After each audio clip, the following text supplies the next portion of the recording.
Good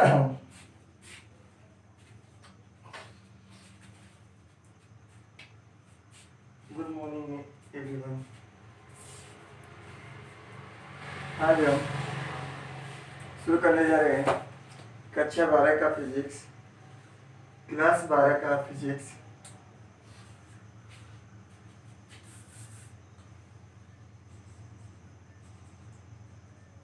class 12, okay, कक्षा 12 की physics.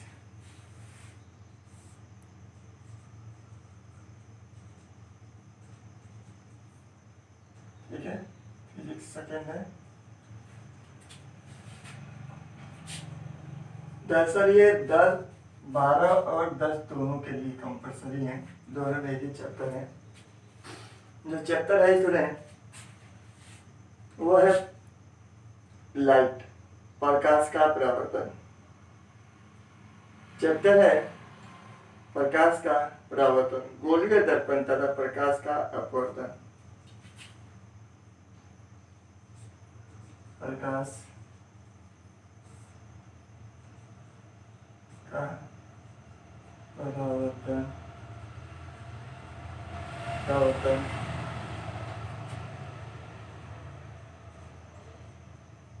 गोलीय दर्पण तथा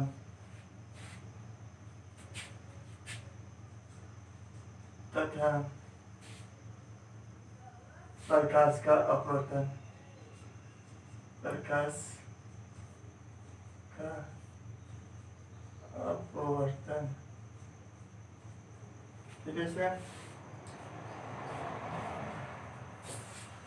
ये चैप्टर है। आज हम थोड़ा देखते हैं प्रकाश क्या होता है, क्या प्रकाश हम क्या किसे कहते हैं। ये सुने, प्रकाश हम किसे कहते हैं, ये तो सुनते हैं। प्रकाश, पहले हम प्रकाश को समझते हैं। प्रकाश लाइट,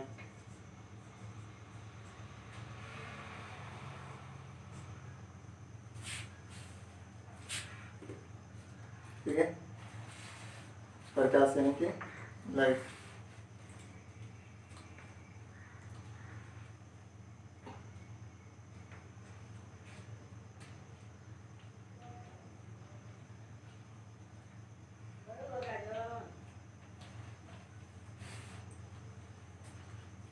प्रकाश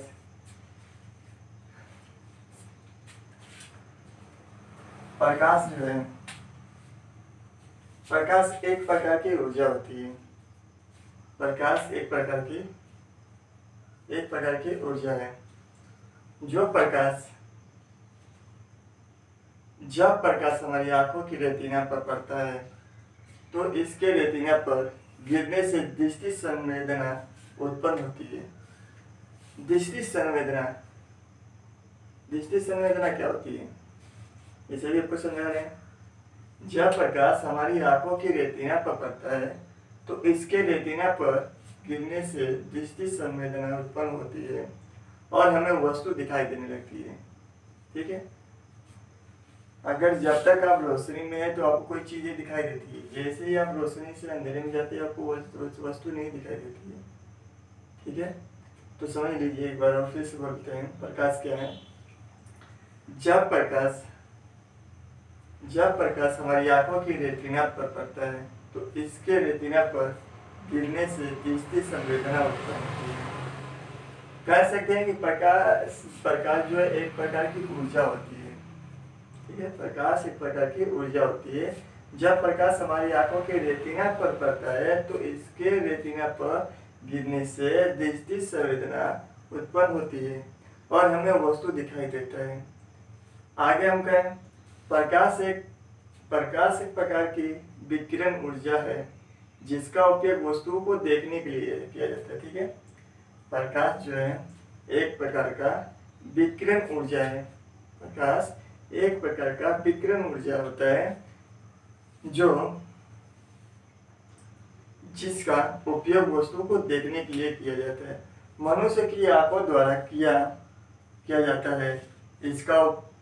इसका ऊर्जा के कारण ही इसके ऊर्जा के कारण मनुष्य जो है इसके ऊर्जा के कारण ही वस्तुओं को देख सकते हैं। किसी भी वस्तु को प्रकाश की ऊर्जा से ही देखी जा सकती है, प्रकाश में ही देखी जा सकती है। ठीक है। मनुष्य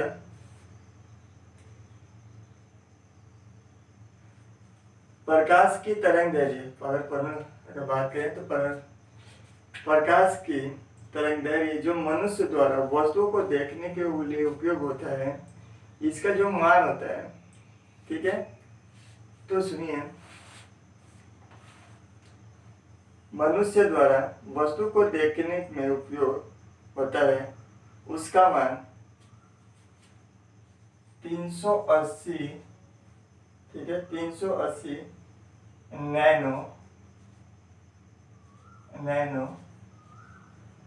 मीटर से, ठीक है, 380 नैनोमीटर से 740 नैनो मीटर होता है। जो प्रकाश की तरंगदैर्घ्य है, प्रकाश की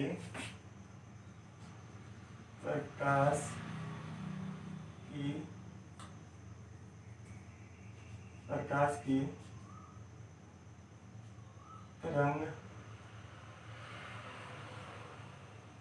तरंगदैर्घ्य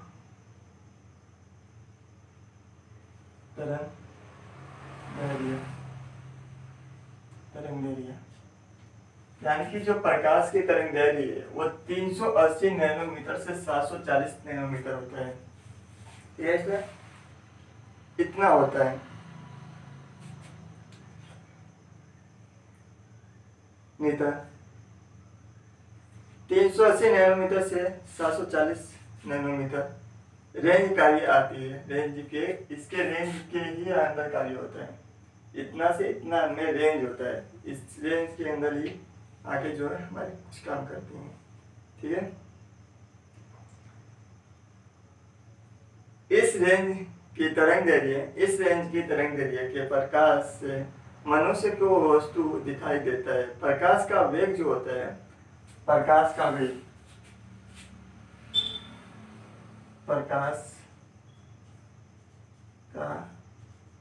वेग जो प्रकाश का वेग होता है वो होता है 3 × 10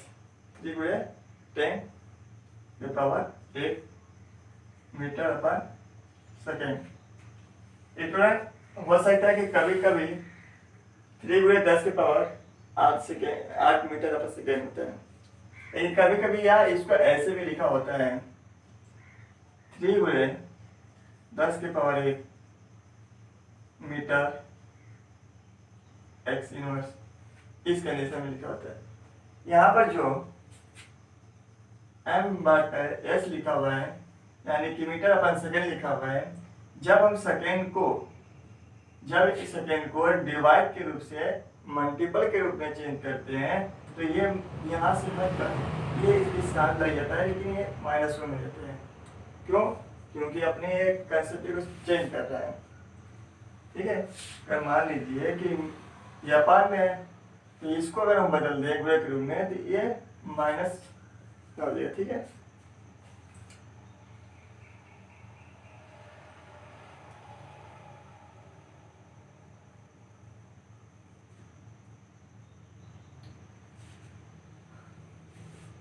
लगभग इतना होता है। अब समझिए, मनुष्य की जो सहने की क्षमता होती है प्रकाश तरंग के लिए, मनुष्य की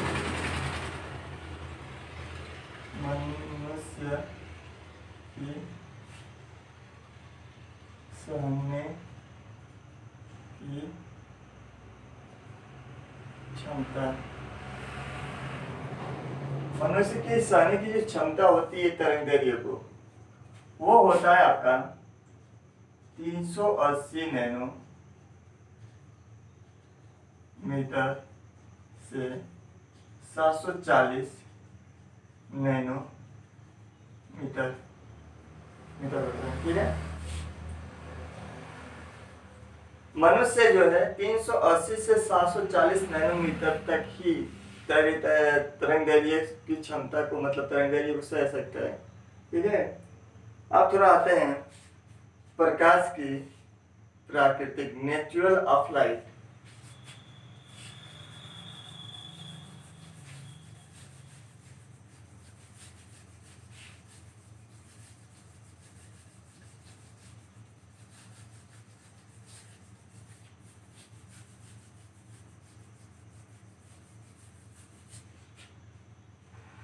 नेचुरल ऑफ लाइट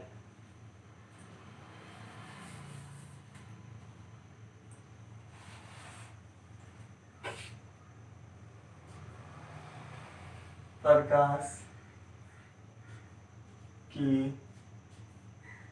प्रकृति बोलते हैं natural of light. Okay sir, प्रकाश की प्राकृतिक यानी कि नेचुरल ऑफ लाइट। अगर नेचुरल ऑफ लाइट की बात करें तो प्रकाश कोई घटना हो, सॉरी अभी हम बता रहे हैं, अरे कुछ भूल गए हैं। प्रकाश की प्रवृत्ति, सॉरी प्रकाश की प्राकृतिक। प्रकाश दो प्रकार की प्राकृतिक को दर्शाता है। प्रकाश जो होता है वो दो प्रकार की प्राकृतिक को दर्शाता है। पहले तरंगदैर्घ्य की तरह और दूसरा कण की तरह। प्रकाश की प्रवृत्ति जो होती है ये इसकी प्राकृतिक दो तरीके से प्रूव करती है, दो तरीके से दर्शाती है। प्रकाश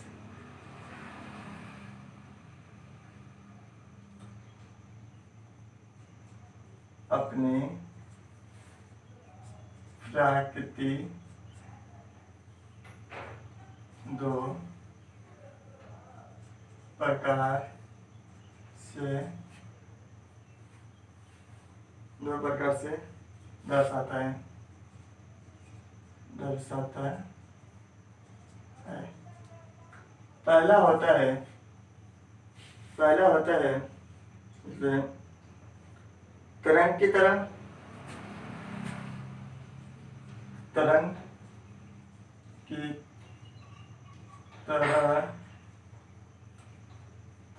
की तरह, और दूसरा जो होता है कण की तरह, ठीक है। इसलिए पहला जो है वो तरंग की तरह और दूसरा जो है कण की तरह। प्रकाश जो है अपना प्रकाश दो प्रकार की प्राकृतिक को दर्शाता है। प्रकाश अपनी प्रकृति दो प्रकार से दर्शाता है, एक तरंग की तरह, दूसरा कण की तरह, ठीक है। प्रकाश कोई घटना हो, जैसे प्रकाश की बहुत सारी घटनाएं हैं जो हम इस अध्याय में पढ़ेंगे। सर ये दिखाते हैं।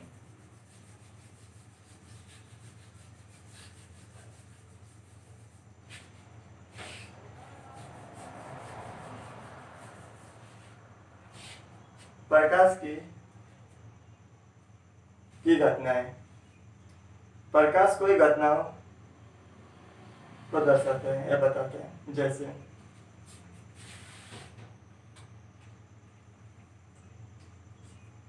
प्रकाश की घटना, ठीक है। प्रकाश की घटना पहला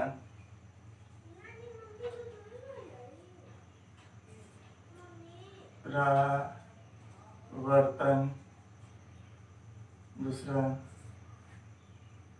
पहला परावर्तन, दूसरा अपवर्तन,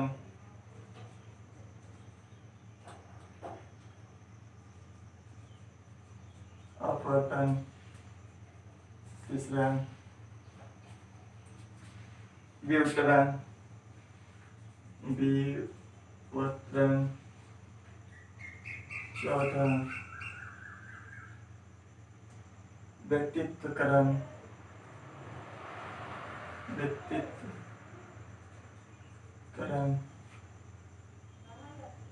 व्यक्तित्वकरण,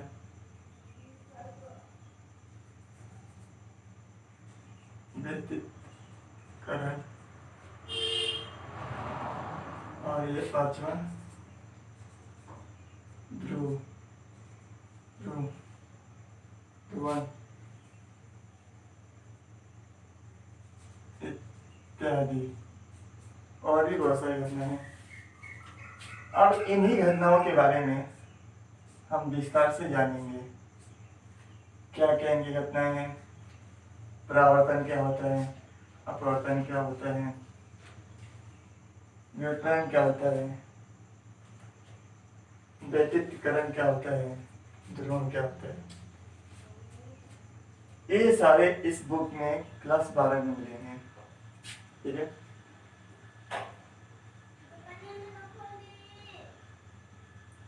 चलिए इतना हो गया। अब शुरू करते हैं।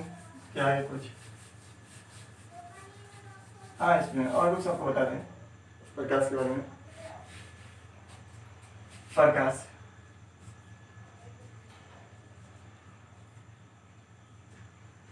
लाइट,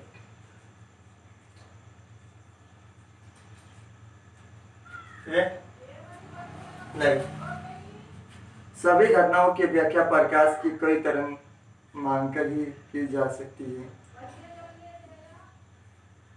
सभी घटनाओं की व्याख्या, जितनी भी घटनाएं हैं उनकी व्याख्या प्रकाश की कई तरंगों मानकर ही की जा सकती है। अतः प्रकाश में तरंग की प्रवृत्ति पाई जाती है। इसके अलावा प्रकाश की अन्य घटनाओं जैसे कंपोर्टन प्रभाव जैसी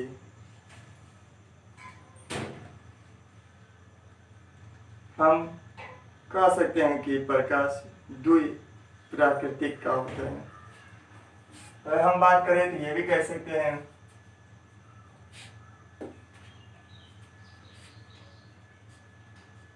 प्रकाश द्वि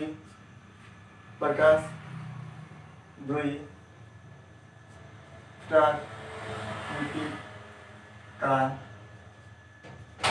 होता है। ठीक है, प्रकाश जो है वो प्रकाश द्वि प्राकृतिक का होता है। ठीक है, अब थोड़ा प्रकाश देखते हैं। प्रकाश का उपयोग या प्रकाश का, इसे प्रकाश जो है सीधी लाइन में, यानी कि सीधी लाइन में चलती है, गमन करती है। ये नहीं कि प्रकाश ऐसे ऐसे ऐसे नहीं जाती। प्रकाश एनी टाइम सीधी लाइन में गमन करती है। जो प्रकाश की, जो सूर्य है, जो उसकी प्रकाश निकलती है वो सीधे लाइन में ही चलती है। यानी कि प्रकाश कभी इस तरह ना चल के बल्कि वो सीधी लाइन में चलती है। ठीक है, अगर हम बात करें इसमें तो प्रकाश को पृथ्वी तक आने में कितना समय लगता है।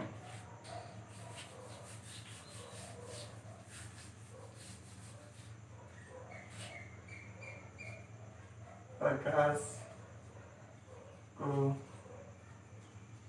पृथ्वी तक आने में लगा समय, प्रकाश को पृथ्वी तक आने में 3 × 10⁸ मीटर सेकेंड या 8 मिनट 8 मिनट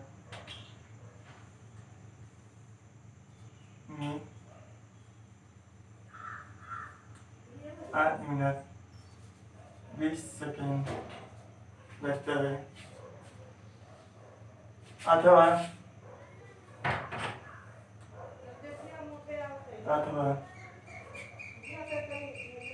500 सेकेंड कर सकते हैं कि लगभग 500 सेकेंड लगता है पृथ्वी के टाइम प्रकाश को।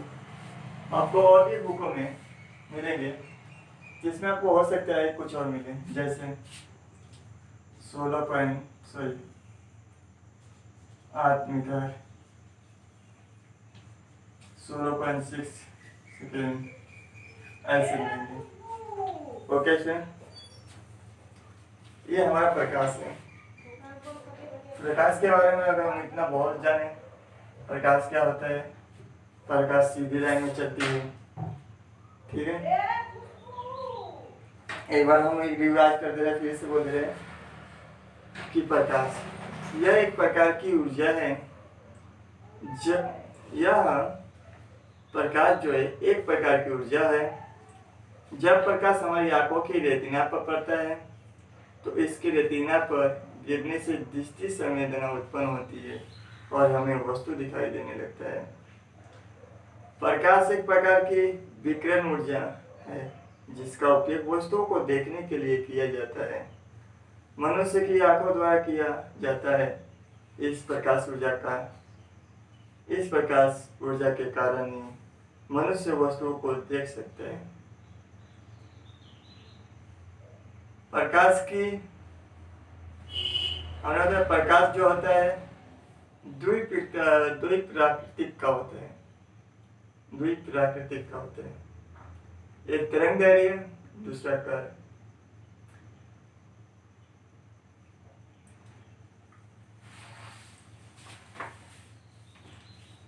अब हम आते हैं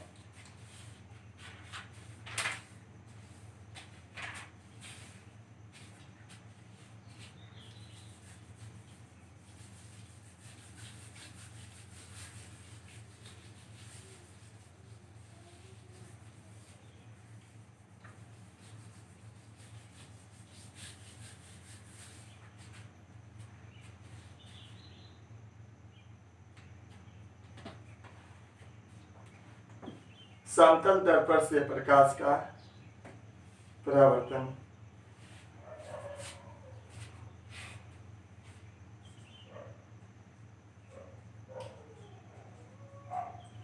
समतल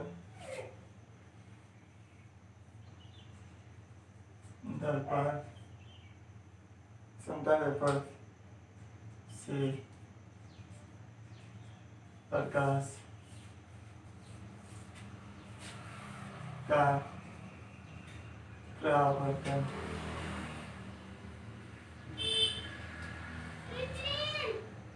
इसको बोलेंगे इंग्लिश में reflection of light from lamp.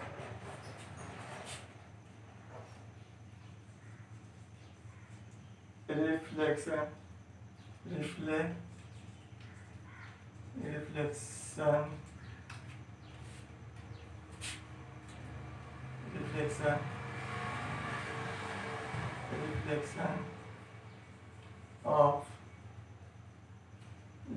of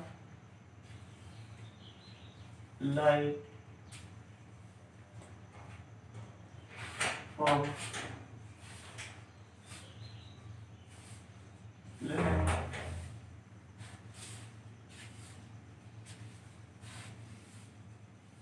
mirror।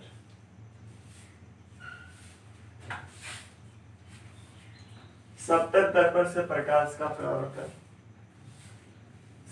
समतल दर्पण से प्रकाश का परावर्तन कैसे होता है, इसे चलिए सुनते हैं।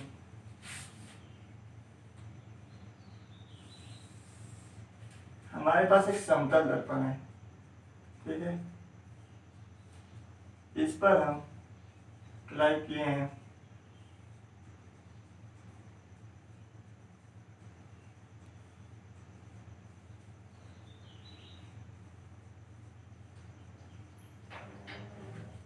है सर।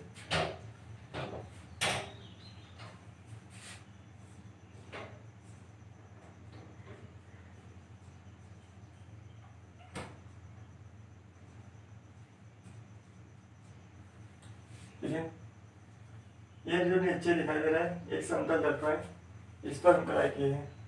अगर मान लीजिए कि आपके पास दर्पण है और इसके पीछे की तरफ कोई प्लाई ना किया गया तो क्या होगा, प्रकाश इसमें से आर पर हो जाता है। आपको बताया गया था प्रदीप वस्तुएं अप्रदीप वस्तुएं। प्रदीप वस्तुएं किसे कहते हैं और प्रदीप वस्तुएं कैसे कहते हैं? प्रदीप वस्तुएं जो स्वयं प्रकाश का उत्पन्न करता है से प्रदीप वस्तु कहते हैं। सॉरी पारदर्शिक पारदर्शिक और प्रवासी प्रदीप वस्तु और अप्रदीप वस्तु दूसरी हो गई। यहाँ मिस्टेक हुआ, सॉरी।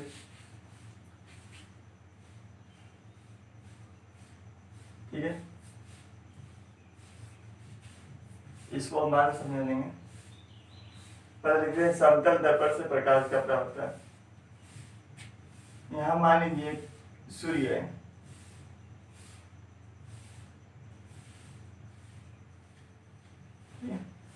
अब इस सूर्य की एक किरण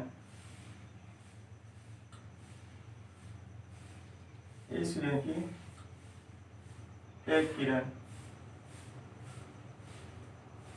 इस दर्पण पर टकराई।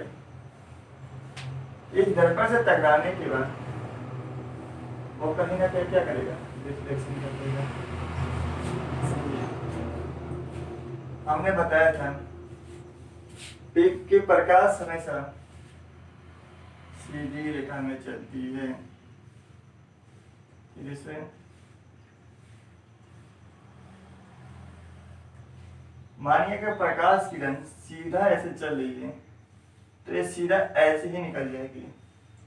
प्लस अगर हम इस दर्पण को थोड़ा सा इस तरह से लें तो कहीं ना कहीं एक रिफ्लेक्शन कर देगी इस तरह से। वो कंडीशन हम यहाँ बना दिए, समझा रहे हैं। ठीक है, ये जो किरण दिख रही है, जो किरण हमें दिख रही है, यानी कि ये सूर्य से आने वाली प्रकाश किरण है। तो सूर्य से आने वाली जो प्रकाश किरण होती है उसे बोलते हैं आपतित किरण। क्या बोलते हैं? आपतित किरण। आपतित किरण यानी कि ये जो है आपतित किरण है। ठीक है, और यहां से जो रिफ्लेक्शन करके जो ये किरण निकला है इसे बोलते हैं परावर्तित किरण। परावर्तित किरण। Okay sir. या निर्गत किरण भी बोला जाता है। ठीक है सर, ये प्रकाश जो है सूर्य से आने वाली प्रकाश है तो इसे आपतित किरण कहते हैं। आपतित नाम से पता चल रहा है ना, आपतित आती हुई प्रकाश किरण जो होती है उसे आपतित किरण कहते हैं। और जो इस किरण से यानी कि जो इस समतल दर्पण से टकरा के निकलता है, ठीक है, इसमें उसे बोलते हैं परावर्तित किरण या निर्गत किरण। ठीक है, अब इसमें एक विलंब डाल देते हैं।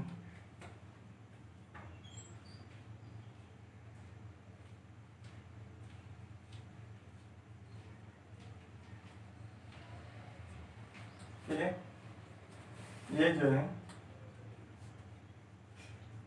अभी लंब है और अभिलंब को ऐसे करते हैं। ओके, अभिलंब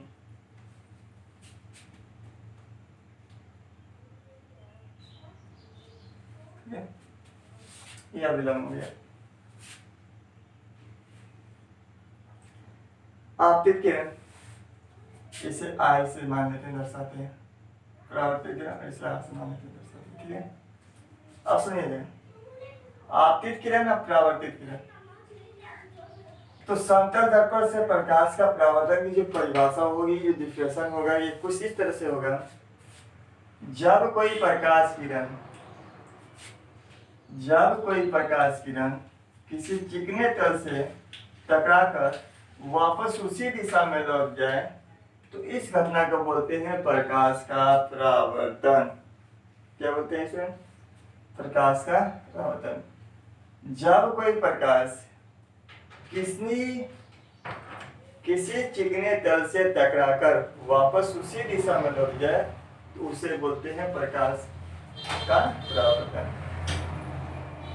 जब कोई प्रकाश किरण किसी चिकने तल से टकराकर वापस उसी दिशा में लौट जाए तो उसे बोलते हैं प्रकाश का परावर्तन। ये प्रकाश का परावर्तन था और इसकी परिभाषा हमने बता दिया। अब देखिए, प्रकाश के परावर्तन के दो नियम होते हैं। प्रकाश के परावर्तन के नियम।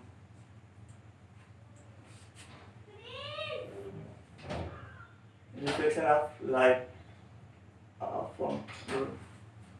तो प्रकाश के परावर्तन के दो नियम होते हैं। प्रकाश के परावर्तन के दो नियम होते हैं। ओके, होते हैं। पहला होता है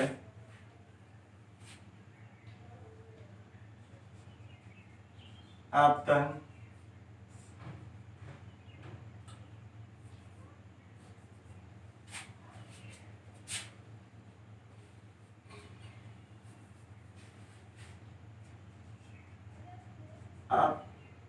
आपतन कोण, आपतन कोण और परावर्तन कोण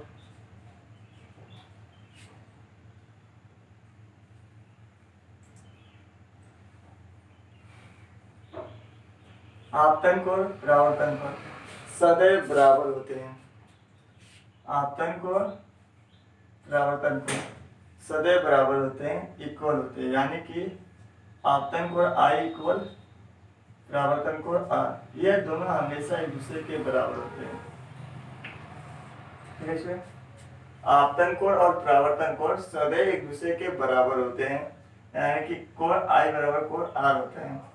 प्रकाश। अब दूसरा जो नियम होता है, आपतित किरण, परावर्तित किरण तथा अभिलंब तीनों एक ही तल में स्थिर होते हैं। जैसे आपतित किरण, परावर्तित किरण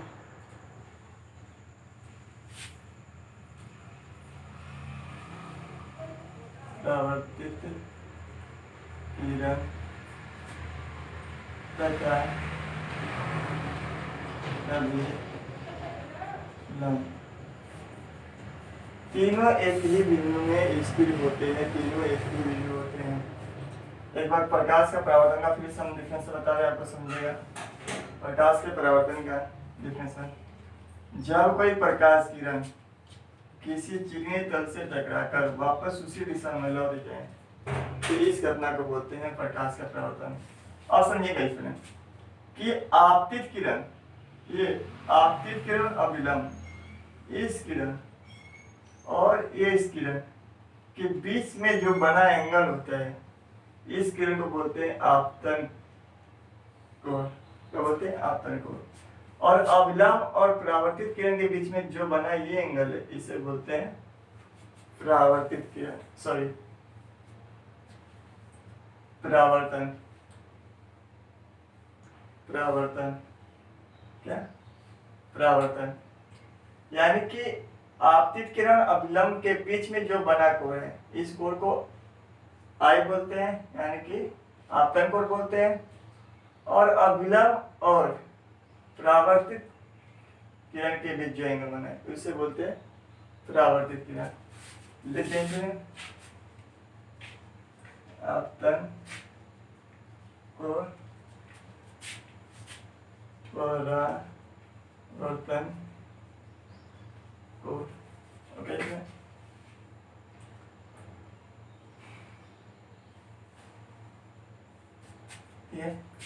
एक बार और रूल बोल रहे हैं प्रकाश का परावर्तन का। जब कोई प्रकाश किरण किसी चिकने तल से टकराकर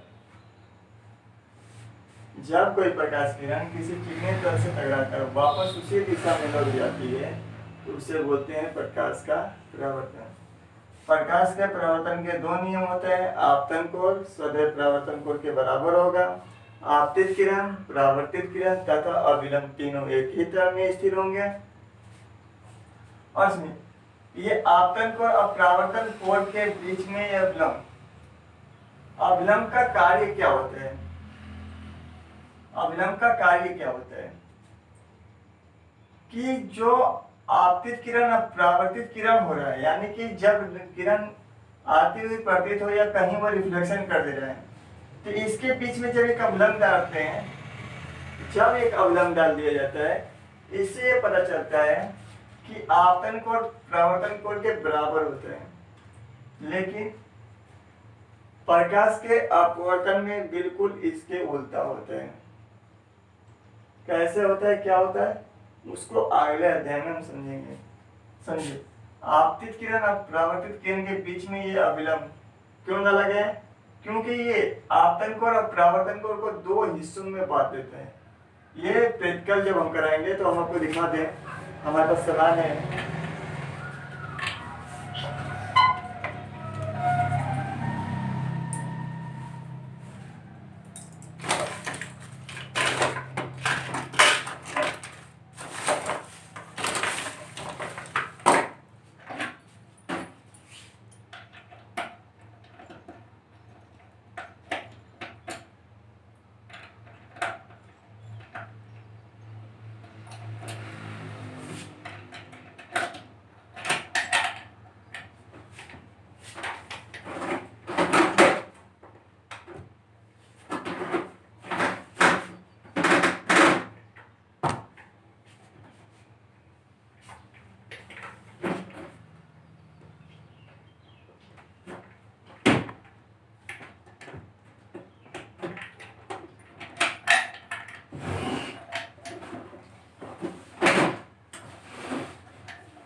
देखो, इसमें हमारे पास रिफ्लेक्शन कराने के लिए सामग्री है प्रैक्टिकल का। स्कूल खुलने के बाद हम आपका ये प्रैक्टिकल कराएंगे। अच्छा, इसको प्रैक्टिकल करना है वो हमारे चैनल को लाइक, शेयर,